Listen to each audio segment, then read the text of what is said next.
किसी ने फर्ज करो कि कोई बेहयाई का काम कर लिया, तो ये अल्लाह ताला के हक तलफी हुई। अल्लाह ताला का हक यह था कि उसने जिस चीज को मासियत करार दिया है आदमी वो इर्तिकाब न करे,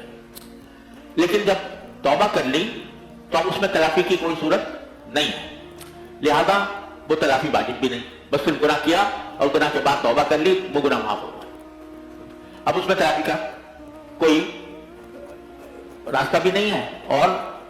वो मतलूब भी नहीं है, इंसान के जिम्मे वाजिब भी नहीं है, सिर्फ इतना है कि गुनाह से तौबा कर ली और आइंदा के लिए गुनाह से इज्तिनाब का पक्का इरादा कर लिया। लेकिन जो फराइज थे, फराइज के अंदर जो कोताही हुई और जो नमाजें कदा हुई, जो रोजे कदा हुए, तो उनकी तलाफी मुमकिन है और मुमकिन यह है कि उनको कदा करे, उनको अदा करने की फिक्र करे। यह भी तकमील तौबा के लिए जरूरी है और उसके लिए आदमी को, हर आदमी को यह सोचना चाहिए कि नमाज फर्ज होती है इंसान के बालिग होने के बाद, बालिग होने से पहले नमाजें फर्ज नहीं। अगरचे हुक्म यह है कि बच्चों को भी रफ्ता रफ्ता आदी बनाया जाए,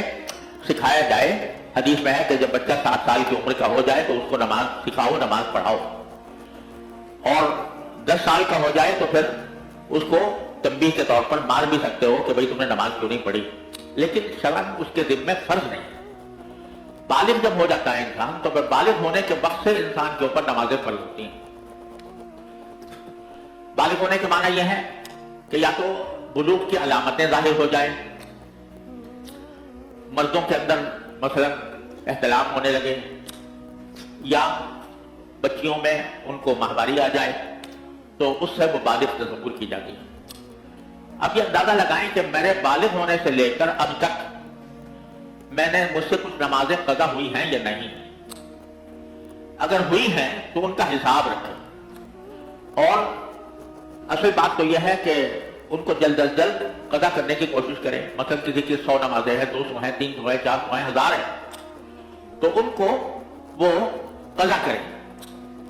और जितना वक्त भी ज्यादा से ज्यादा देकर नमाजें कदा हो सके वो करें। और उसका एक आसान तरीका बुजुर्गों ने यह भी फरमाया है कि हर फर्ज नमाज के साथ एक फर्ज नमाज कदा की नियत से पढ़ता है, और नियत ये करे कि मेरे जिम्मे जो आखिरी नमाज फर्ज थी और मैंने अदा नहीं की, वो आखिरी नमाज मैं कदा कर रहा हूं, ये नियत करके शुरू करते हैं। फजर की नमाज के साथ फजर की नमाज कि आखिरी फजर की नमाज जो मुझसे कदा हुई थी वो मैं पढ़ रहा हूं और उसको अदा कर रहा हूं, और जोहर की नमाज के साथ जोहर की आखिरी जो जोहर की कदा हुई थी वो मैं पढ़ रहा हूं। असर के साथ, और असर की नमाज के बाद अगरचे नफले मना है, फजर के बाद भी नफले मना है, लेकिन कदा करना जायज है। फजर की नमाज भी के बाद भी कदा की जा सकती है, असर के बाद भी कदा की जा सकती है, मगरिब के बाद मगरिब की, ईशा के बाद ईशा की। इस तरह अपने सारी पिछली जिंदगी की नमाजें कदा करना ये इंसान के जिम्मे तौबा की तकमील के लिए जरूरी है। आजकल बाद लोगों ने यह मशहूर कर दिया है कि अगर किसी शख्स ने तौबा कर ली, नमाजें पिछले जमाने में नहीं पढ़ी थी, तो बस तौबा कर ले तो काफी है, पिछली नमाजों को कदा करने की जरूरत नहीं है। ये बात सही नहीं। रसूल करीम सल्लल्लाहु अलैहि वसल्लम का इरशाद है कि मन नाम अन सलातिन औ नसियहा फलयुसल्लिहा इज़ा ज़करा फइन्न ज़ालिका वक़्तुहा, कि अगर कोई शख्स किसी नमाज से सो गया था, सोने की वजह से नमाज चली गई, या भूल गया था, भूलने की वजह से नमाज चली गई, तो फिर जब भी उसको याद आए तो वो उसको अदा कर ले, क्योंकि वही उसका वक्त है। ये अल्फाज है हदीस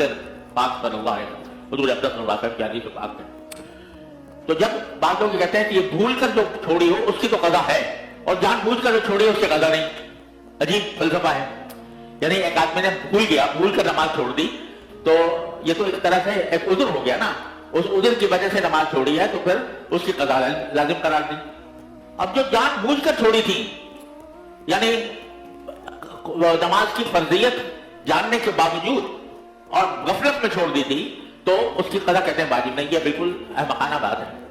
उसकी कदा तो और वाजिब है। अपनी सताअत की हद तक हर रोज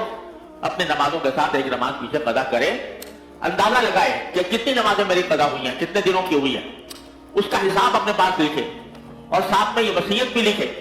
कि अगर मैं अपनी जिंदगी में ये नमाजें कदा न कर सका तो फिर मुझे मेरे तरके से उसके फिदिये की रकम अदा की जाए। ये वसीयत लिखना भी जरूरी है, क्योंकि इंसान का कुछ पता नहीं कब मौत आ जाए। तो मरने के बाद अगर वसीयत कम से कम कर दी है तो अल्लाह ताला की रहमत से उम्मीद है कि इंशाल्लाह वो माफी हो जाएगी। लेकिन अगर फिक्र ही नहीं की, बस जो हो गया तो हो गया, और उसके बाद फिर कोई तक उसको कदा करने की फिक्र नहीं की, तो फिर वो गुनाह से बरी नहीं होगा। ये हाल रोजों का है कि रोजे जितने कदा हुए हैं पिछले, चाहे वो उज्र से हुए हों या बगैर उज्र के हुए, बीमारी की वजह से कदा हो गए, खवातीन अपनी जाती तभी मजबूरी की वजह से नमाज नहीं पढ़ सकती, रोजा नहीं रख सकी, तो दूसरे दिनों में उनकी कदा वाजिब है। और जो रोजे जिनकी कदा नहीं हुई तो उनका हिसाब रखना जरूरी है कि इतने रोजे मेरे जिम्मे वाजिब हैं, मैं अपनी जिंदगी में इनको अदा करूंगा, और जो जो अदा करता जाए उसको अपने पास से काटता जाए, और साथ में वसीयत लिख दे कि अगर मैं अपनी जिंदगी में अदा न कर सका, मेरी इस कापी के अंदर या इस कागज के ऊपर मेरे नमाजों का, रोजों का हिसाब लिखा हुआ है। अगर मैं अपनी जिंदगी में अदा न कर सका तो जितने बाकी रह गए हैं तो मैं वसीयत करता हूं कि मेरे तरके से वो उनका फिदिया अदा कर दिया जाए। यह भी तकमील तौबा की जरूरी है। ज़कात में भी बसा औकात लोग जो हैं वो बगैर हिसाब के ज़कात अदा निकाल देते हैं, बस अंदाजे से, तखमीने से, पूरा हिसाब नहीं करते। तो अगर ज़कात में कमी रह गई है तो उसका भी लिखना जरूरी है। हज फर्ज हुआ है मगर अदा नहीं कर सका तो उसका लिखना भी जरूरी है। तो तकमील तौबा के लिए पहले तो हुकूकुल्लाह जो हैं वो उनका पूरा हिसाब करे, और हिसाब करके उनको कज़ा करने की फिक्र करे कि बालिग होने के बाद से लेकर अब तक मेरी जिम्मे जितनी नमाजें हैं, जितने रोजे हैं, उनके या कज़ा करे, और जो कज़ा ना कर सके उसके लिए वसीयत करके जाए कि मेरे तरके से इतनी इसका फिदिया अदा कर दिया जाए। हर आदमी जब सुनता है तो कहता है बाकी मामला तो आसान, लेकिन जब अमल नहीं करता उसकी वजह से इसकी बरकत से महरूम रहता है, क्योंकि आसान मामला है और बे मांगे बगैर किसी मेहनत के उसका असर आ गया। इस वास्ते लोग इससे कदर नहीं करते। और मैंने खुद अपनी आंखों से इसका ऐसा मुशाहदा किया है कि इसके फायदे का कि मैं आपसे क्या बताऊं। इसके नतीजे में मेरे चले गए नया कई आदमी की जिंदगी में इनकलाब आ काफिर से मुसलमान हो, और किसको फजूल होते रहते हैं, नकारा तकवा का होना। तो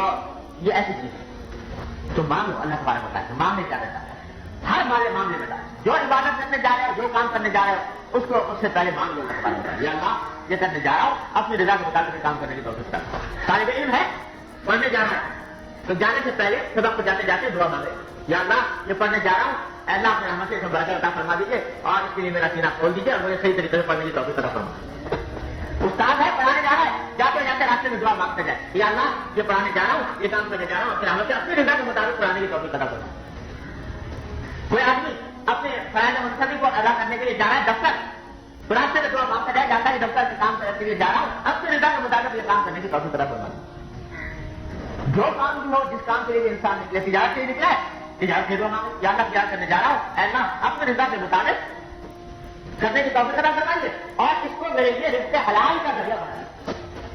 हर लम्हे हर काम में अल्लाह तबारक व तआला से मांग जाओ। जब सब में मांग रहे हो तो नमाज पढ़ते जा रहे हो तो क्या कहते हैं, वुज़ू करके मस्जिद तक आते आते यही मांगते जाओ कि अल्लाह ये नमाज पढ़ने जा रहा हूं, अपनी रहमत से इस नमाज को मेरे रज़ा के मुताबिक अंजाम देने की तौफीक अता फरमा दीजिए, खुशू अता फरमा। तो क्या होगा कि अव्वल तो इंशाअल्लाह खुशू अता होगा,